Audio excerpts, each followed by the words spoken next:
Hey, good morning, everybody. This is Doug. Welcome back to What's the Hazard? It is Friday, December 29th. Joe tells me. Yep. I hope that's true.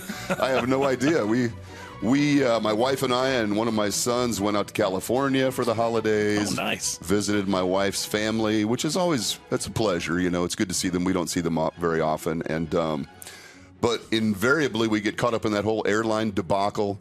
Yep. You know, we were part of that Southwest Airlines collapse a year or so ago when the whole thing shut down. This year, I think we left Orange County at about 10 a.m. and got into Omaha about 12:30 in the morning. Holy cow. Got some delays, had to go through Denver. Going through Denver is always a nightmare, you know. Yeah. So we just suffered that. And then I had to get up and go to the foam plant at 7 the next morning. So I'm running on vapors, man. But I hope everyone had a great Christmas. If Christmas is your holiday, great. I hope it was wonderful. If you celebrate in other ways, I hope that was wonderful as well. You got to spend some time with friends and family. Joe, you took the whole week off, man. That's good for you, brother. That's fantastic. Just a couple of things before we get started. I traditionally am not a goal setter. That may not surprise you. I tend to just do through life and just kind of go where it leads me. But my brother-in-law, Aaron, he and his family and my wife and son, we got together for one day over the holidays. And he always has little activities and things. You know, he's a very interesting guy. He's a very faithful guy. He's a very spiritual guy. Loves family. And so we did a little activity where we did some goal setting. So nice. He gave us a little index card, and number one was, just put down one goal for 2024. Number two was, a healthy habit that you may want to adopt for 2024. Anything. Oh. And then number three was just a word, just simply a word that might be significant to you with regard to how you intend to approach 2024. So I thought that was really interesting. I don't set goals generally, not those long-term goals. I have fairly short-term goals. I want to get this accomplished or whatever. Yep. Lists. I do that. Yep. Things to do. But one of my goals was to be a better listener. And I haven't given you one word yet. So I've screwed that up. Well, it's not actually 2024 yet. That's so right. There's still time.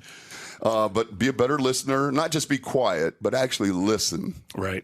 Those two things aren't synonymous. Yep. Being quiet isn't necessarily listening. Number two, health-wise, I just need to get in better, like cardiovascular shape. I'm just not in good shape. You know.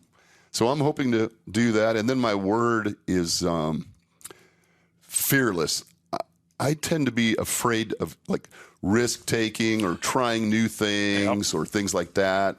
And so I want to try some new things in 2024, be a little bit less reluctant, Yep. So those are do any of those resonate with you? Do you have it? Are you a goal setter? First of all, this is my good friend, Joe Oswalt. For those of you that can see him, you know who he is. He's been around the scene here in the Nebraska area for a long time. He's in the ethanol world. He has head up groups and associations and things for years. So everybody that's in that world knows Joe. If you're just listening, Joe Oswalt, EHS manager, E-Energy in Adams, Nebraska.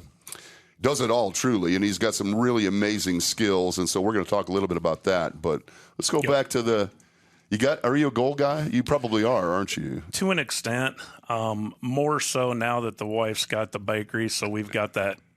Oh, she's got that side job that I do all the books and everything on, so I have to plan out how I'm going to do things. Fantastic. So your time is just consumed. Yeah. Between the plant and the new business and the family and. Yep.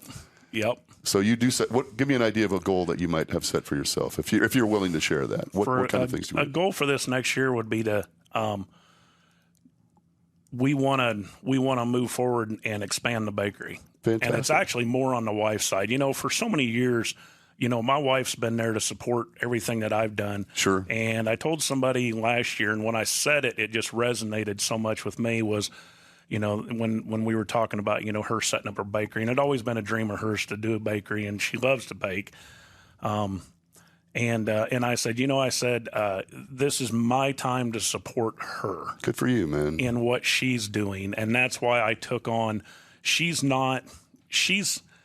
I wouldn't say she's financially challenged. Say no more. She's a woman, though. Oh, God, I didn't say that. I didn't hear it. I did not say that. But, things like, spreadsheets and Sure. keeping track of stuff. Just not less familiar with that. I've got a home office that has an inbox that's typically full of, invoices and things that, she's ordered for the bakery. And then I take all that, dump it into the system. And then on an annual basis, then I just take this flash drive and pile of papers to our accountant and say, here, call me when it's Good done. luck. Right. And actually last year, he actually gave us a break on our bill because he said, I've never seen something so organized. This does not surprise me about you, man. So there's nothing for me to do. And of course, there was a couple things I had to tweak, which I did for this next year. And I actually started working on year-end stuff yesterday. And that's why I take the week after Christmas off, because I'm starting to work on year-end for the bakery. Yes. And putting all that stuff together to then deliver it to them to do the nasty, which is the taxes. Okay. Well, so we're going to talk about you, but let's talk about this bakery thing a little bit. Mm-hmm. This is in Burr. The bakery, is there a storefront? There's actually a storefront, or is she working out of the home, or what's she doing? We have a store at the house. At the house. Yep. Fantastic. I built so we started with a shed that I turned into an outdoor kitchen, and that's where we did all of our canning and stuff. Well, then she started getting calls about, can you make this? Can you bake this? So she started to do that on the side, and then she quit her full-time job and started doing the bakery full-time. Well, when she did that, we added another shed on the property. I completely remodeled the inside of that, and that's where her store's at. So she has her bakery where she bakes the stuff right there on site, but then the store's next door. So then she transfers over to the store. Okay. She's had people come from Omaha, Gretna. I was just going to say, she's going to have some people coming from Gretna, which is where I live. Yeah. So she actually had a gal that called her one time and said, we've got this grandma's recipe that nobody can figure out, and would you be interested in trying? And she did it. And when the gal came, and she drove 3 hours, she come from out by GI and Grand Island, and she drove 3 hours to get to the bakery. And when she tasted the cookie, my wife said she had a tear in her eye and said, that tastes just like what Grandma used to make. Whoa. And nobody else in the family could make this cookie. But they had the recipe, but they could never get it right. But they just couldn't interpret the recipe where your wife couldn't figure it out. Oh, this is awesome, man. Yeah, and so she took this cookie, and so the gal actually then called back later on and ordered a huge amount of food, and of course that cookie was part of it. Uh-huh. And she said when her brother took a bite of it, he actually cried. Because it reminded them so much of their grandma. So your wife used to make these cookies, she has customers for life. Oh yeah, she's got some folks that, and then of course she was on Nebraska Pure Nebraska, so she got interviewed for the Pure Nebraska episode. So she was on TV. Man, you should have brought her. So, well, she's got orders today that she's got. If she would have brought a carrot cake, I would advertise her business forever. Yeah, so she was on Pure Nebraska, and that's when she really started getting a lot more people from outside the area. Good, man. That's fantastic. And then we're hoping that we get selected for the Nebraska passport this year. Nice. So, and if she gets that, then we'll really be busy. So okay. I'm really excited for you. So now, I've been by your place. I was down in Burr at one time. We did a little bit of work together. I was down there. We drove by your place. Yep. Didn't stop, but I can almost picture it in my mind because I think the shed existed at that point when you were doing your canning and stuff. But, yes. So can I eat a slice of something there when I'm there? Does she have a couple of tables in the? We're working on that. The indoor area is not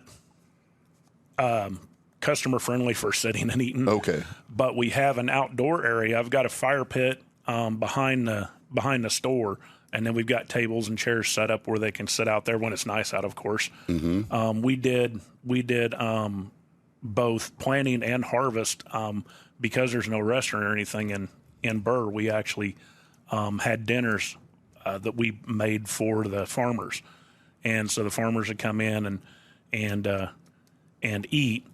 and they would typically either take it with them or they would eat outside. And then we did breakfast at the bakery, where we'd do a Saturday, and we'd have people come in, and we'd have people sit out there for 2-3 hours and just eat breakfast. And I'm loving this, man. So how long did it take you to drive up here this morning?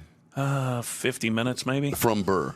So less than an hour from where we sit right now is a bakery that we're all going to have to discover at some point here in the near future. You may not even have to work. Well, that would be nice. I would love to have to be the financial. The wife calls me her CFO, which I'm just Joe when I can do a few spreadsheets. But this is nice. Yeah, I was just doing her books this morning and showing her, because we track everything, sales and inventory. Cost of inventory, all of that, absolutely. That stuff. The stuff you've learned over the years from the work in the ethanol world and other world, That's fantastic. Well, I'd like to talk more about that. I'm actually carrot cake, anything like that on the the menu somewhere. She makes it. Does she? She does a lot of bake to order. Well, just like that, that one gal that had the cookie that nobody could seem to make. She makes that. She gets calls on a regular basis. Hey, I got this recipe for this or that, and if there's a recipe, she can bake it. Well, my wife and I will be in touch. We'll be down to sample the wares, as they say in the business. Yep. It's awesome. Yeah. So she's got a Facebook page, Adeline's Bakery. So you can go on there and Adeline's take a peek. Bakery. Yep. She's got her recipes or not her recipes, but her menus on there, and awesome, and pictures of different stuff she's made. So that's really exciting, man. Good for her. Yeah. Good for you both. Yeah. Well, let's talk about you. You and I have known each other. Gosh, I'm guessing 2007. Is that? Yeah, it's 2007 because you was still working for OSHA at the time, and you were compliance assistants, right? And it was a NEP, Association of Nebraska Ethanol Producers. You came in and started working with that. That's right, and you were kind of coordinating. You were spearheading that organization at the time, or Yep. I remember that well. Yeah, we would come out and I just kind of give an OSHA update and talk about how that might impact the folks in the industry and stuff. And 2007, wow. 2007. This doesn't surprise me that you know that either. I live in this weird haze, but you're a detail person, obviously. Yeah. Let's talk a little bit about your background. What led your safety journey? How did you get to where you are? Well, I say that I grew up in the Navy, so spent 8 years in the Navy as a power plant operator, which is a machinist mate. Worked in nuke power, and in nuke power, they're very anal with what they do. Thank you. So I grew up in that anal retentive world, dealing with the Nuclear Regulatory Commission and those folks. You just get very detail oriented, and that just brought me out. I got out in 94 and jumped into industry and been running along ever since. So did a little bit of, I did some, did survey work. I did, worked as a land surveyor for a while. I worked for a utility company locating buried utilities like around Kansas City. We did a lot of, we had the whole downtown area. We had KCI Airport. I mean, we had some serious stuff. And then went to work for the railroad. We closed the office in Kansas City, the company I was working with, and so went to work for the railroad for a while as a locomotive engineer. Started out as conductor and then locomotive engineer, and then came into the ethanol industry, and that's where I got my feet wet with consulting work. Because when I came into the ethanol industry, I found that they would build you these beautiful plants. But then and most of the plants will run rail. Not all of them, but most of them do. And they build you these nice rail yards, but nobody was providing any kind of training to anybody on rail. It was kind of a, here's your plant, tag you're it, good luck. And so I built a rail safety program at the plant that I'm at now. I built a rail safety program. Well, then through the ANEP organization, other plants found out that my background was asking, hey, could you maybe come out and do some training for us? And the way we separated that was I partnered with Southeast Community College in Lincoln. And so I do all my training through Southeast Community College. And that separated me from the plant and been doing it ever since. So I've been doing that since about 2000, maybe 9 or 10. Okay. Doing the rail safety. And then of course it moved into the OSHA 10 and 30s. We've done some together. Yeah, we have. OSHA 10s and 30s. Yeah, you've done some for me in the past, man, which is always exceptional. So, and I just find it interesting that when I go out and train, what I love about it is I was a Navy instructor for my last 2 years, so I taught classes in the Navy, and so it kind of just blended into my background. But I love helping people understand how to implement programs. So you can read the OSHA manual and it'll tell you what you need to do. The hard part is taking that and then making it work at your facility. Definitely. And that's where a lot of people struggle. And I know we're going to talk about PSM a little bit, and it's no different with PSM. People read the standard and they go, oh my gosh, this thing's huge. Well, you just pick it apart, and then determine, how can I make it work for my facility? Because PSM for one facility is not going to be PSM for another. It's very unique for that facility. And the first piece is the chemicals. And then what chemicals do I have that would make me covered under PSM? And then how do I build this program? And PSM just made sense to me when I first came into the industry, because it's no different than what we dealt with in nuke power. It's just a different animal, but it's the same kind of thing. So it just, as I was reading through it, I was like, yeah, this makes sense to me. A lot of people just can't seem to wrap their brain around it, and it can be tough.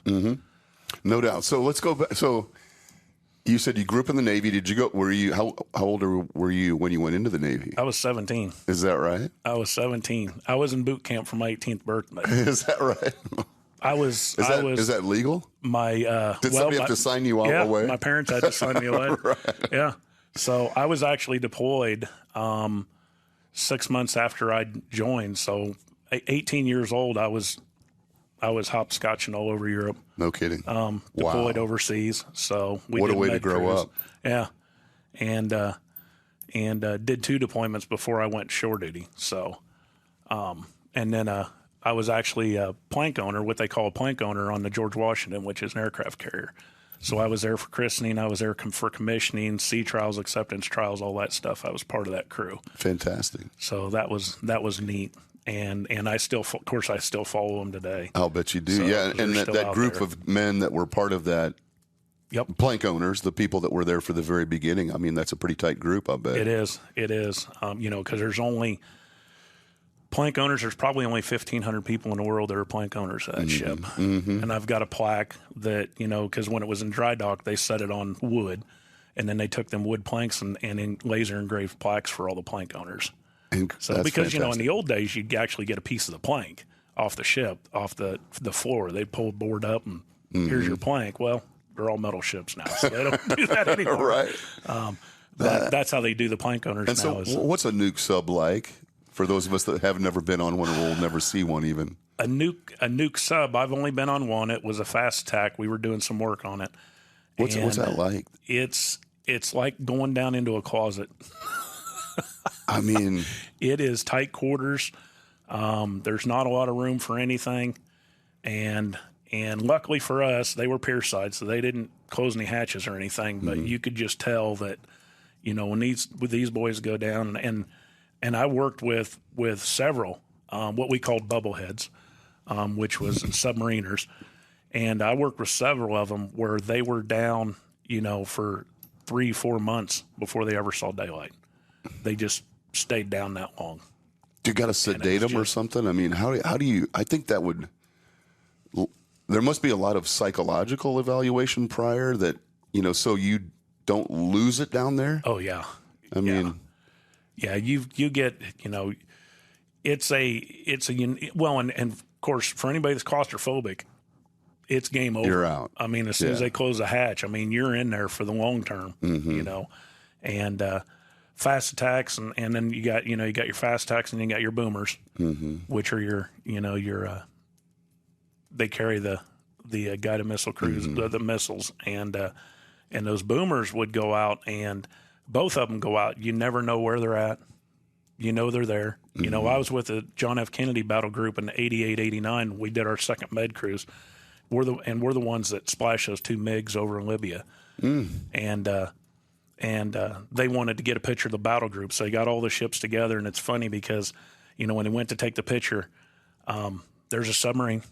So the fast tack, because there's always a fast tack attached to the battle group. And so pops his head up, they get the picture, goes back down. Gone. And gone. No doubt. They don't want to be known They don't want people to know where they are, I'm sure. Yeah. So they just... And they call it the silent service because you never know where they're at. You never know where they're going to be, but you always know that they're there. And I consider safety kind of like the silent service. You never want to have to use it. We're there. You want people to talk about it, but we don't talk about it maybe as much as we should. But it's one of those things that if you're talking about it, it's usually because of an incident versus, you're doing all this work so that you never have an incident. And it's kind of the same thing with the submarines. They're always out there. They're always patrolling. You never want to have to use them, but it's nice to know that they're there. That is a really interesting analogy. I appreciate that because I think, I work with a lot of safety people, and in my clients, the safety people in these different organizations, they always feel underappreciated. They tend to take a lot of crap, even the really nice, experienced guys, people still view them differently. And I think in part because they don't understand what's going on in the background, the amount of work, preparation, implementation, all those things you talked about that are going on that you don't see. All you see is the safety guy shows up, makes some comment that typically you feel offended by, I suppose, and then they're gone again. And so I don't think there's a real understanding or appreciation for what goes into that necessarily. So that to me is a really interesting analogy. Yeah.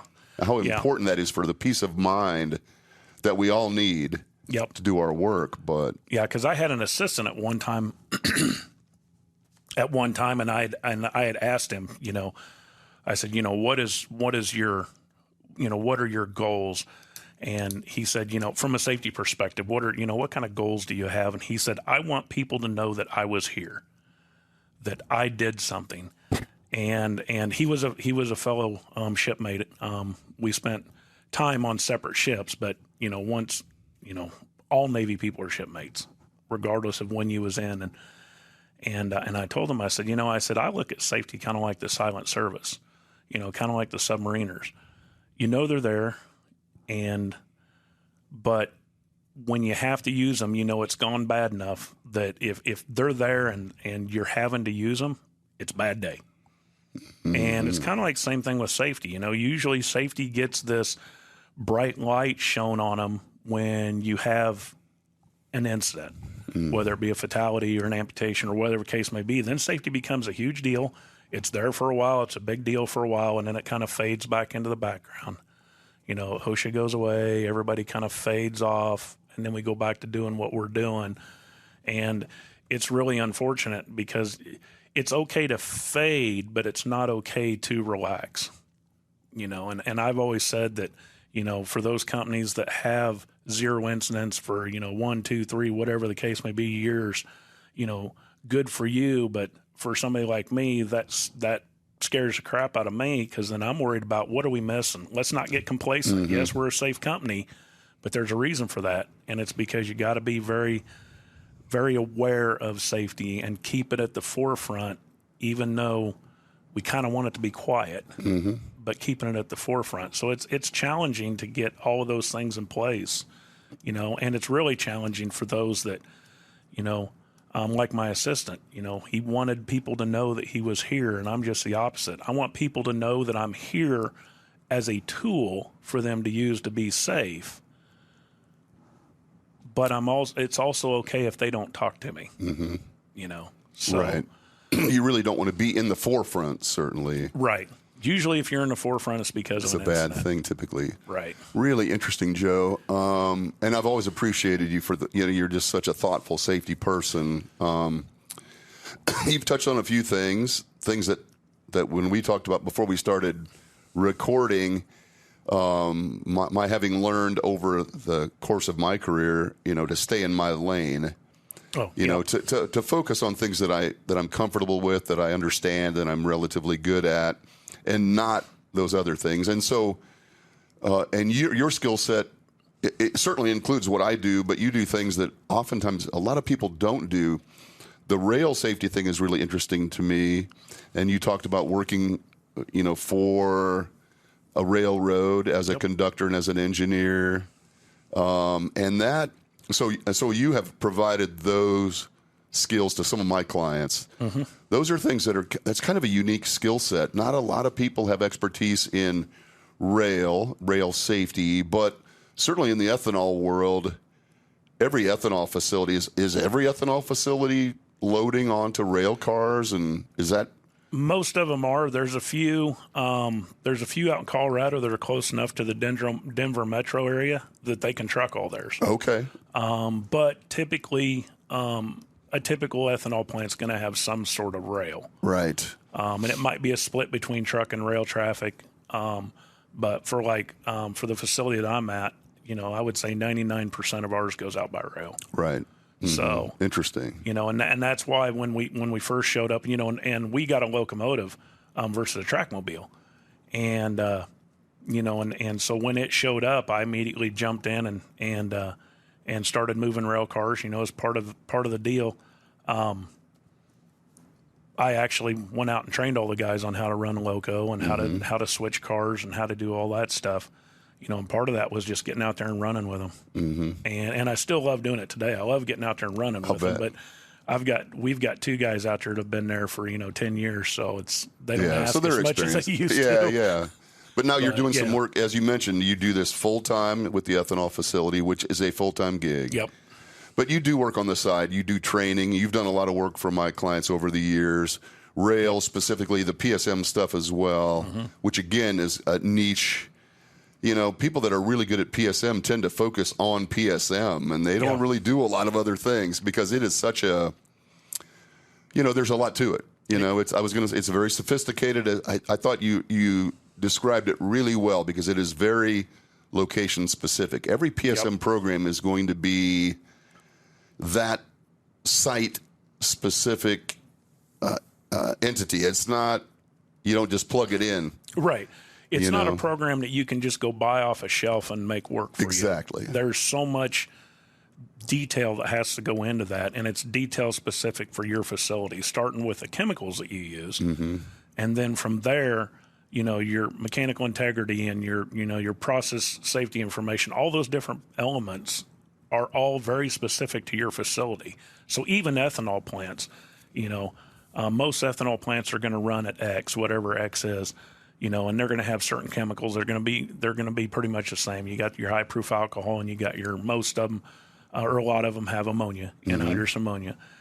And so you would think, oh, well, that'll be easy. You can plug that in between several different plants. Well, it's not true because each one of those is going to have unique process safety information, which includes, your pressures, your temperatures, how do you run your process? All of those feed into the PSM program. And it can be different for each facility. Even two facilities that are identical in size and scope will have different PSI information. Yeah. So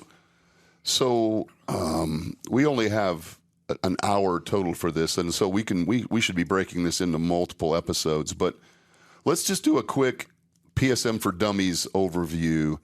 People that are under PSM certainly understand what that means. They may not be doing it well, but they understand what that means and what requires them to be in PSM. Oh, sure. The threshold quantities of these highly hazardous chemicals.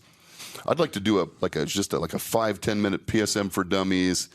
What is PSM? What does that mean for people that don't understand that process safety management? What are we talking about? It's taking your process and actually manage it in a way that that we keep the product in the pipe.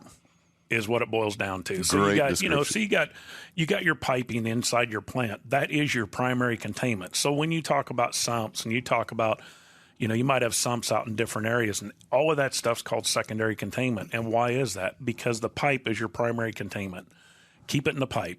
And your process safety management is all about keeping it in the pipe.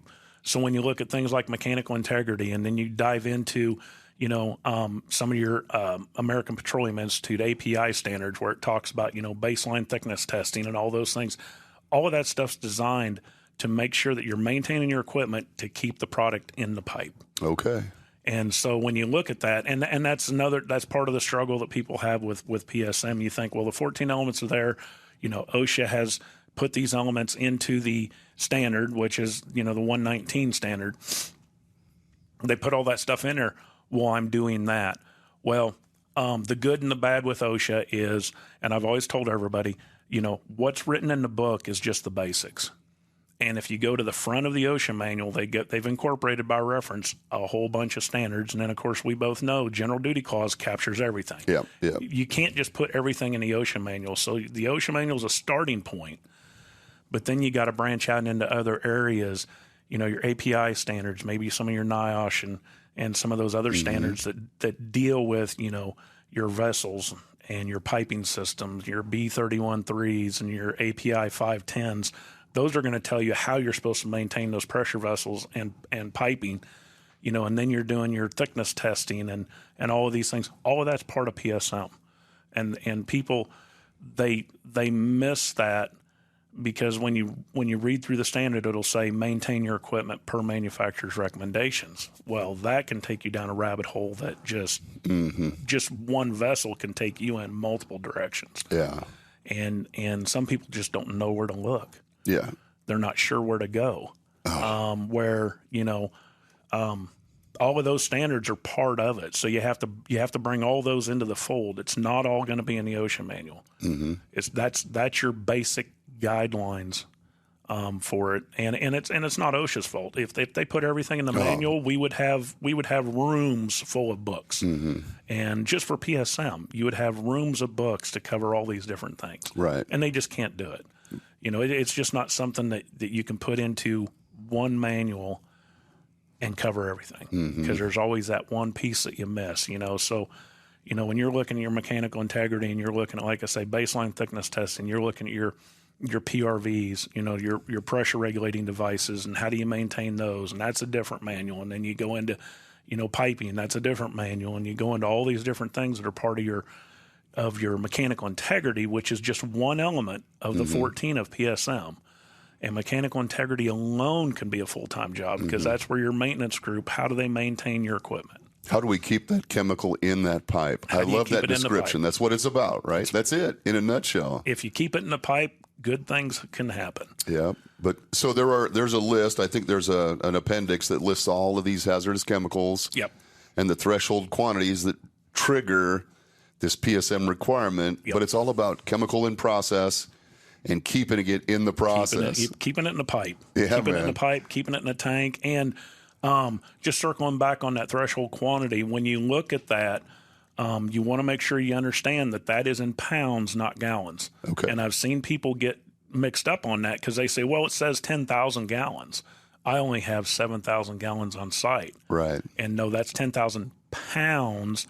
So then you go to your SDS sheet, determine how many, what your liquid weighs, and figure out, you have to do that conversion from pounds to gallons. And then you find that a lot of people don't realize that they have a threshold quantity because they look at it from a gallon perspective instead of pounds. So rather than 7,000 gallons, they got 56,000 pounds or something. Exactly, which is way over the threshold, and now they need to build their program. Yeah, I think there are certain industries, ethanol, often like the people that use like ammonia refrigerant, things like that. I think for the most part they understand that, but not all of them. Some of the smaller operators don't really get it, and they don't realize. But I've got facilities that handle a lot of chemical, but they're not necessarily covered. They don't meet a threshold quantity, but they've got some hazardous chemicals, and just the basic concepts of PSM are very useful to those organizations, even though they may not be covered by PSM. The PSM, like the management of change. Can you talk a little bit about what management of change means, at least from a PSM standpoint? Oh, sure. So management of change is when you're making a change to the process that could affect the outcome of that process. You're going to want to look at things. You're going to want to do what they call a PHA, which is process hazard analysis. And you're going to look at all of those things that we've talked about so far. You're going to look at all your pressures, temperatures, all these things. And based on this change that you're going to make in your process, could it affect upstream or downstream processes? And can they handle it? So let's say something as simple as I'm going to change impeller size in this pump, and I'm going to go from a 15 to an 18 inch or whatever the case may be, or 15 and a half. Well, why do you normally change the impeller? Because you want to increase flow. Well, can your downstream process handle that increased flow? Because that flow is going somewhere. and let's say it's going to a tank. Well, can that tank handle that increased flow? Because now you have a tank with another pump that's got to pull it away. So you're putting you're putting product into that tank faster. Can you pull it out without overflowing a tank or overpressurizing a vessel? All of those things are part of management of change. And then you look at things like, SOP, standard operating procedures. Does this change affect how we're going to operate the plant? Yes or no? Well, if it's yes, well, now you've got employees that need to be trained on those SOPs before you put the process into service. There's all these different things that management of change puts it into kind of like a checklist. Have we looked at all these things, and have we determined that we can run this process safely? And then then part of your management of change is also your pre-startup safety reviews, which is you're going to walk everything down. You're going to ensure that you've dotted all your I's and crossed all your T's before you put that into service. And that's all part of a management of change package for one change versus, and so when you think of the entirety of a plant, and you're thinking about all the things, you want to increase efficiencies and you want to increase capacities and you want to, throughput's always important. We want to get more product. And what that management of change does is it forces you to look at your process and ensure that by making that change, you are not introducing a different hazard downstream. Okay, I got this new pump. What's the hazards? And what's the hazards upstream? Let's say that we're reducing the size of that. Can the upstream process handle that? Because you got your process and you're making a change to one little piece of it. Can we handle it on both ends? What's that doing pressure upstream? What's that downstream? The whole, do we have to change pressure relief in some way? Yep. Or? And you could, and it's all part of the management of change process. And again, that's just one element of PSM, but it touches on so many others. It touches on your SOPs. It touches on, your mechanical integrity. Okay, you've got a new piece of equipment. How are you going to maintain it? And operator training, mechanics training. If it's a new process, are your mechanics properly trained on how to manage this, or how to maintain this equipment? When you look at MI. Going back to your mechanical integrity, that includes your PMs, which are preventive maintenance procedures for all that equipment that is part of PSM. So it can be a full-time job. Definitely. Just PSM. Yes. Having one person to just drive this and drive all these the 14 elements. Yes. And so as a consultant, when you consult with people, are you developing PSM programs, or are you auditing programs, or what do you do? How do you help people with their PSM? Make sure they haven't missed something? Usually I start with an audit, and whether it be safety or rail, I always like to start with an audit to understand, where are you at today, and what assistance could you need? Because a lot of times they'll call and they'll say, well, I'm not sure what I got. Well, let's take a look at that, figure out what you have, and then figure out if there are things, there might be things you're doing really good. Say, man, that's a really good piece of the program. Yeah, you can tweak this a little bit. I think most people have a good start. They're just looking for, is this good enough to pass an inspection? And so you look at that. Keep my stuff in the pipe, or keep the stuff in the pipe, whatever that is. And so and some of that can be a deeper dive. When you start talking mechanical integrity and things like that, that can take you down some significant rabbit holes, because now you're looking at PMs and you're looking at specific equipment, and do the PMs meet the manufacturer's recommendations or best management practices? So there's two pieces of that. You can do strictly manufacturer's recommendations, which nowadays with the legalities of everything, a lot of manufacturers don't give specific procedures anymore. They say, well, maybe grease it on a frequency of 3 to 6 months, so it can be a challenge to build your PMs based on manufacturer's recommendations. They're just less willing to give you specifics. Certainly, they don't like that, to box themselves in like that. Right. Probably. And so then you have your BMPs, which is your best management practices. You have folks that know that, we've been dealing with these pumps for years, and this seal only requires, greasing every quarter or every 6 months or whatever the case may be, because believe it or not, you can't over-grease stuff. And so that's where your best management practices come in. And as part of process safety management, you can use best management practices, but you have to document why you're not following the manufacturer's recommendations. And it's as simple as, having a piece of paper that says we've done the analysis, We're going to do this because we know that this pump does this. You write it all down, put it in a file, and away you go. Interesting. And what a lot of people fail to do is they fail to document. Yeah. Is what I find a lot is it's not that they're not doing it. It's that they're, I sat in some seminars out in Denver a long time ago, and I remember it was an EPA inspector, and we were talking risk management, which is the PSM side for EPA. Mm-hmm. And the auditor stood up, and you could hear a pin drop when he said it, and to me it made perfect sense. But a lot of people were just amazed that he even said it, and he said, if it's not wrote down, you didn't do it. Period, end of story. You could have the greatest story in the world. You could sit here and tell me everything that you did, yep, that sounds perfect. Where's it written down? Mm-hmm. It's not. Well, you didn't do it. Mm-hmm. And I went through an RMP audit years ago with EPA, and the EPA auditor, she said exactly that to me. As part of PSM and RMP, you should have a management program that tells that each element, how am I developing and building each element of that program. And so as we're going through the audit, she asked me, she goes, do you have a management system? And I said, well, here's what we do. And so we spent a couple hours going over all this stuff. And she goes, that's exactly right. You're doing exactly what you need to be doing. Do you have that wrote down? And I gave her that deer in the headlight look. I'm like, mm-hmm. And this has been years ago. And she said exactly that. She goes, you're doing everything right, but you don't have any of it written down. So how do I know that you're actually doing it? Mm-hmm. And so you develop your management book, and it's basically taking each element of PSM and then explaining, how do I make this element work? So how do I do MI? How do I do this? And develop that manual.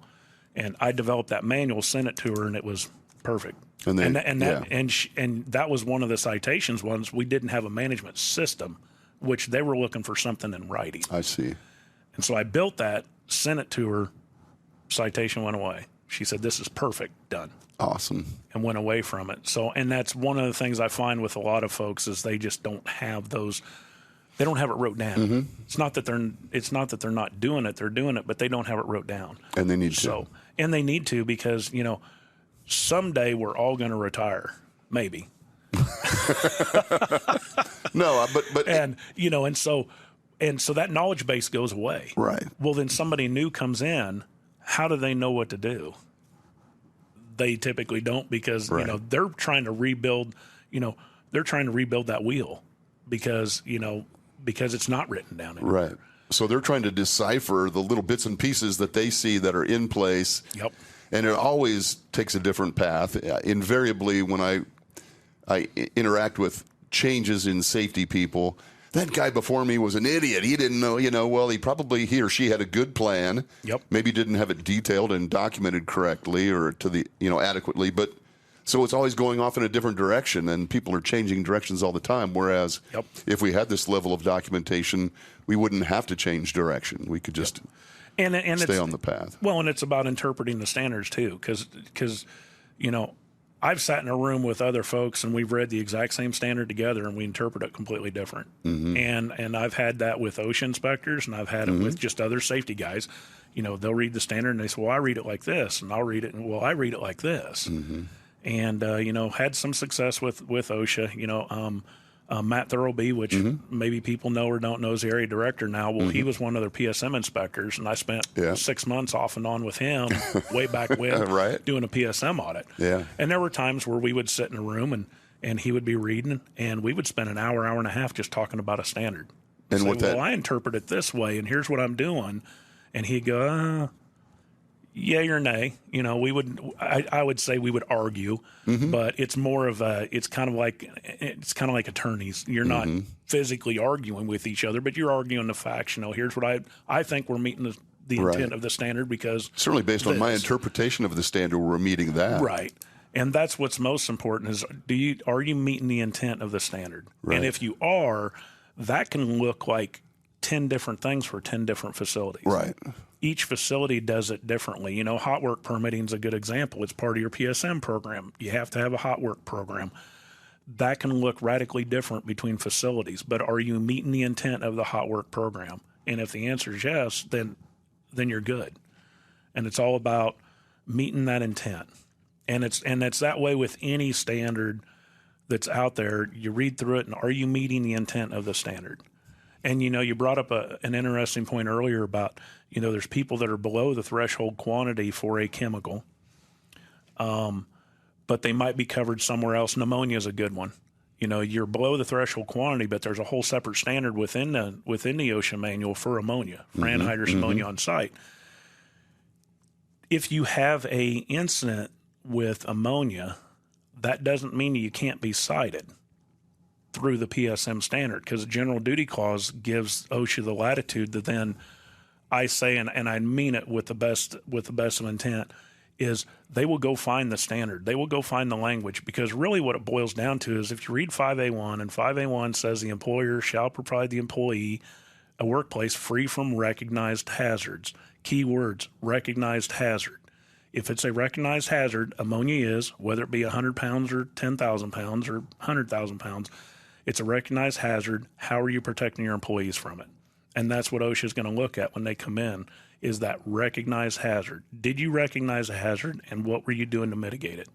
And if the answer is we weren't doing anything, they can pull the language out of wherever they want, because 5A1 allows that. Absolutely. And I've seen it happen where there were facilities that weren't part of the PSM program, but they were cited, and the language was word for word out of 119. Right. So they're not citing 119 specifically, but they're using that as a reference in their 5A1 to demonstrate, this is a recognized hazard, and this is a way to mitigate that. Yes, and so for whatever reason, I know there was a fatality in Nebraska one time with a facility that wasn't part of PSM, and they got cited, and it was word for word right out of 119 because they had anhydrous ammonia on site. I'm familiar with that one. So, and I know that a lot of people say, well, I'm not, I don't have enough ammonia, so it doesn't matter, and it's really not true, because 5A1.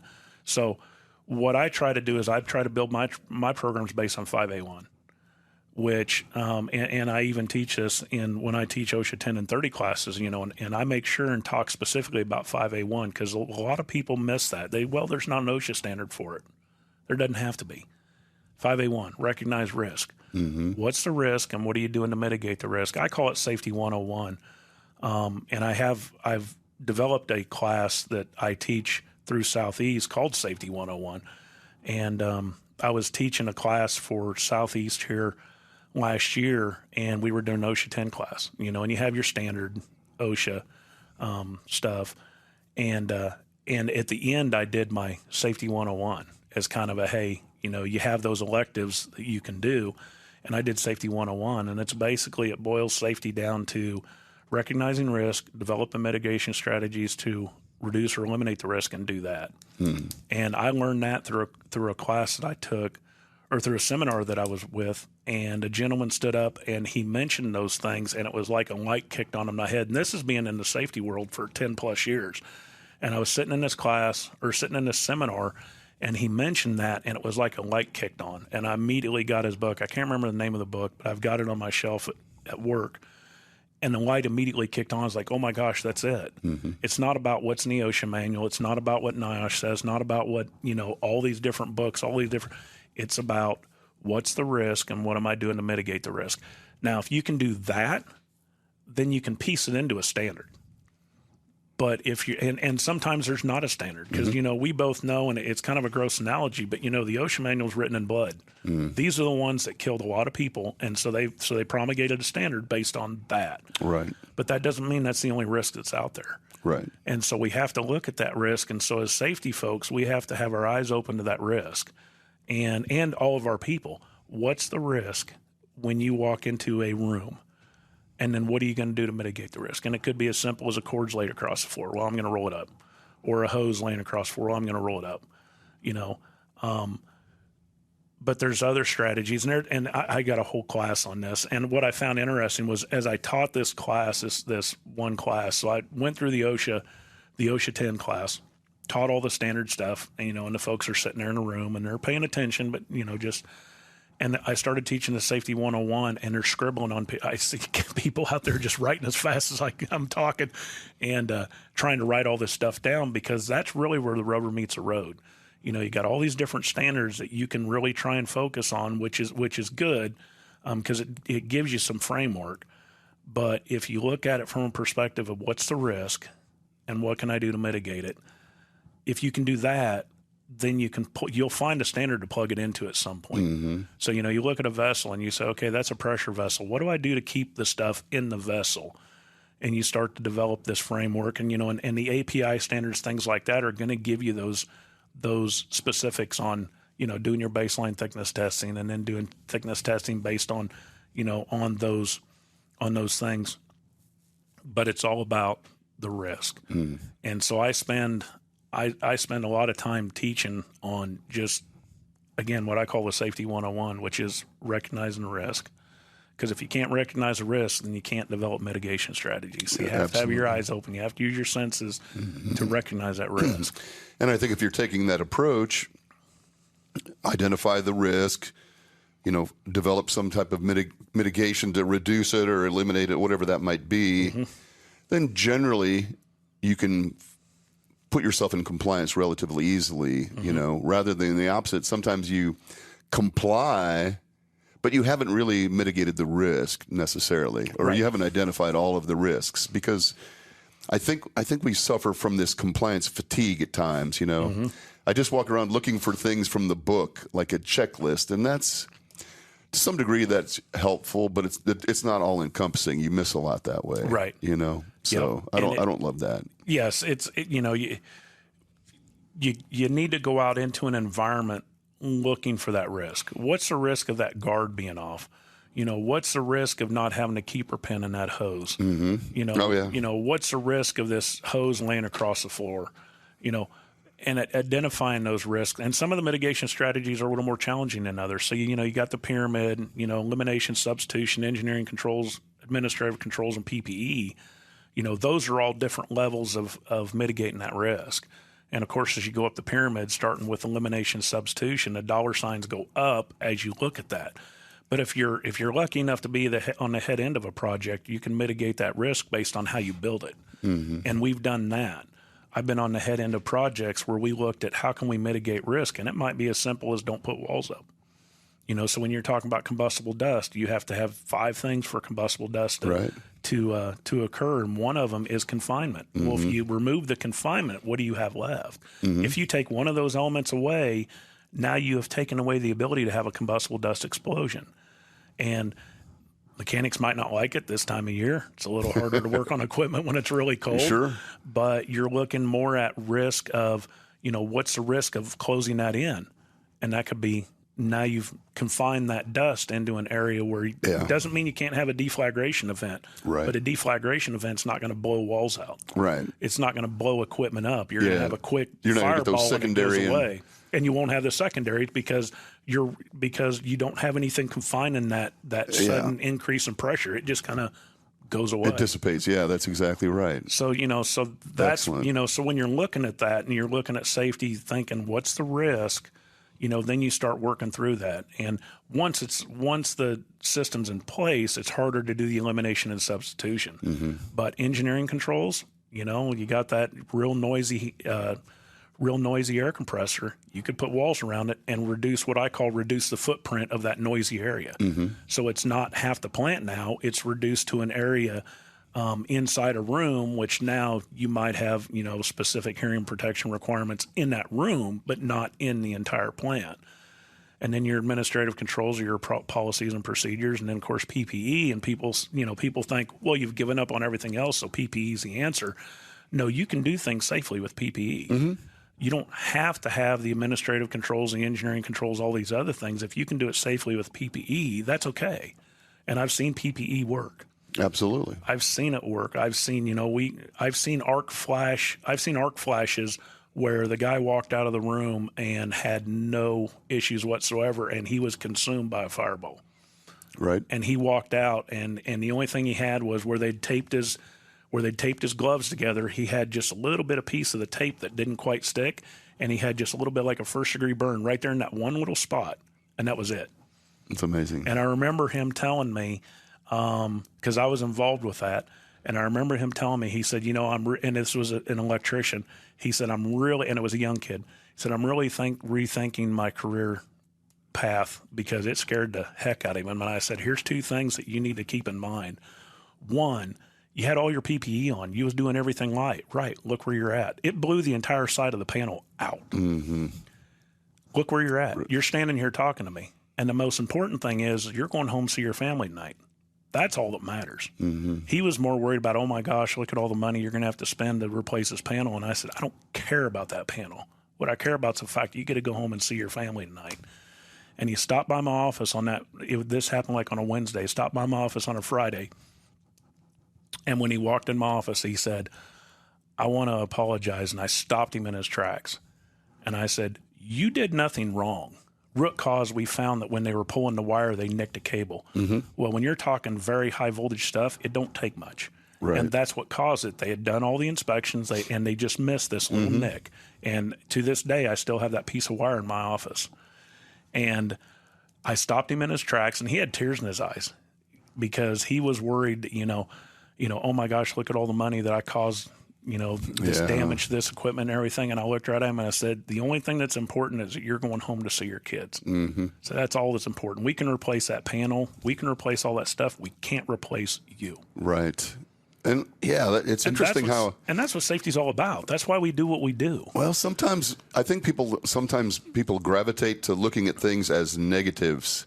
That's a success, really, right? That's a success story. We identified this hazard, we prescribed these controls, and the controls worked. Yep. And we didn't have a bad outcome. I mean, as you said, there's some equipment, whatever, that kind of thing, but it was a success. I think sometimes people immediately want to look at it as a failure, but those are successes, and we have to be grateful for those. It's absolutely, and that's why I keep that wire. That's a success story. And that's a story that I tell often to people because it resonated so much with me. Because I remember when I pulled up on the site and I'm thinking, oh my gosh, we had an arc flash. I hope the guy's not hurt, and I pull up to the site and I don't see a bus. Mm-hmm. And so the first thing I do is I get out and I'm like, where's the person that got hurt? They're all, there's a bunch of guys standing around talking. Where's the person that got hurt? And the guy turns around and he goes, well, it was me in there. And I'm like, right. and I'm looking at him and I'm like, so where were you at? Well, I was in there. So he tells me and then he showed me, he goes, and I said, well, are you injured? And he goes, well, other than needing to go change my pants, right. He said, I've got this little burn. Like say it was like a 1st degree burn on his wrist. And it was just a tiny area. And then he started talking about, I think career change. And I told him, I said, this, and that's exactly what I said to him. I said, this is a success story. Right, man. Because look what you did. And it was neat because it was unfortunate, but neat because his supervisor was standing there and his supervisor even said, all they was going to do is go in and energize it. That's all he was doing was energizing this panel. And so he's getting all his gear on, and this kid's like, all I got to do is go in there and energize. This is taking longer for me to put on all this gear than to just go in and flick the switch. Why can't we just go and say? And the supervisor's like, nope, we have procedures. Mm-hmm. This is what we're going to do. And look what happened. Well, good on the supervisor too, man. Yep. And so it's a huge success story that PPE seems to be. A lot of people look at it, and even when I teach class, they're like, well, it's clear down at the bottom. And I said, well, that doesn't mean it's not important. It's just we've looked at all the other stuff. We've developed all these other things, and what we have left is PPE, and you can still do it safely, whether it be chemicals or electrical or whatever. If you have the proper gear in place, you can do it safely and have events like this and walk away. Right. And this kid walked away. Excuse me. So many of those are combinations, too. I think when people look at mitigating risk, it's not pick one of these. Sometimes it's a combination of multiples. You can do a certain amount of engineering. You can do a certain amount of administrative procedural control. You can do a certain amount of training and then apply the PP, whatever that is. It might require a little bit of unless other than elimination, you can substitute and still have to do the others. Oh, yeah. If it's less. Don't, I think oftentimes, just building that capacity into our controls is the key. Yeah. So that if we have a failure like that, because you had procedures, you had training, you had PPE, you had done what you could from an engineering standpoint, and it worked. Yep. So, everybody should. That's what's important. Yeah, look in the mirror and say, whew, but it worked, It worked. And I think we spend, of course, in the safety world, it's so easy to, it's so easy to point out the failures. Oh, the guy didn't have his fall protection on, right. or, oh, he didn't have his safety glasses on, or, oh, he didn't have this or that on. And I think it's important that we also, and a lot of us struggle at this, is you see people working safely and you just think, cool, they're working safe and move on. We don't stop and talk to them and say, hey, really appreciate the fact that you guys are, working right. safe. And, because, I truly believe that people don't come to work with the intention of getting hurt. I believe they want to come in and do the best job. Sometimes they get in a hurry or whatever the case may be. But, and people want to be recognized. I mean, that's just human nature. You want to be recognized for what you do. And so it's important that we point out the failures when they occur. I call them opportunities. I don't call them failures. I call them opportunity for improvement. But you point out those opportunities, but at the same time, you need to be pointing out what they're doing right. I agree. Because it's so easy, it's no different than raising our kids. It's so easy to point out the stuff that's wrong, but never praise them when it's right. Because you just kind of expect it to be right. And it's like, yeah, there is that doing tendency. it right, good. And it's the same thing when we get out into the real world where, folks want to hear they're doing it right. I caught a guy one time that wasn't in fall protection. I pulled him down. I talked to him about it, said, hey, you need to get gear on, this and that. Walked back by about 10 minutes later. He's back up there and he's working and he's in fall protection. And I turned around and looked at him and then give him the thumbs up and said, hey, really appreciate you getting that fall protection on, and made it a point to make sure he knew that I saw that he had his gear on and was doing it right. And I didn't make a huge deal out of it. It was a conversation. I pulled him down. So we eliminated the hazard immediately, got him off there, talked about how to do it safely. And when I happened to walk back by a little while later, because he went off looking for a harness, when I walked by, 10, 15 minutes later, he's up there working safely. And I made it a point to say, hey, thank you for go getting a harness. Right. It's all about making sure that you're safe. I don't want you to fall and hurt yourself. So I agree. I do think that gets overlooked a little bit in our, there's everything, just trying to get things all accounted for and take care of everything. We neglect that piece sometimes, but that's an important piece because I think you're absolutely right. All we want as employee, you will hear people complaining about hours and pay and things like that. But what we all really want is just an acknowledgement, a little bit of thank you or something. It doesn't really take much. Yep. I think we should all in 2024 make it a point to be a little bit more thoughtful about that. Expressing a little gratitude for the people that have, kind of taken seriously what we've asked of them, to do these things a little bit differently. Maybe it causes them a little bit more time to have to go put on the PP, whatever. Right. But thank you for doing that. That would be a good goal for 2024. A little bit more appreciation and affirmation, maybe. Yep. Joe, man, we run up on the time so fast. An hour just goes by in the blink. We didn't even get on to rail safety. I want to do the same thing as rail safety for dummies at some point because I think that is so interesting. And so many of my clients have rail on their facilities. They may not be like moving a lot of cars. They may not have a rail yard per se, but they have a spur that comes into the facility or whatever. And man, those are big, unforgiving pieces of equipment. Everybody needs it. So we'll have to do this again in 2024. Yep. But I just want to let everybody know, Joe he's been doing a little bit of, well, I shouldn't say a little bit. You've been doing a lot of work on the side in addition to your work at the plant.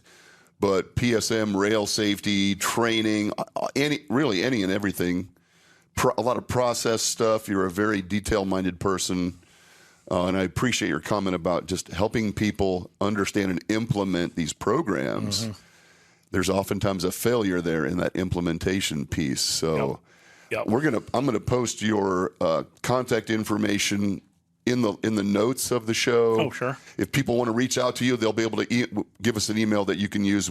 Yep. Your personal email or whatever. One. And you've got it. It's the email that we use. Yep. So, if you want to get a hold of Joe, if you have questions, if you want assistance, I wouldn't bombard him with questions. I think maybe you need to set up some kind of a contractual agreement first before you start pounding him with questions.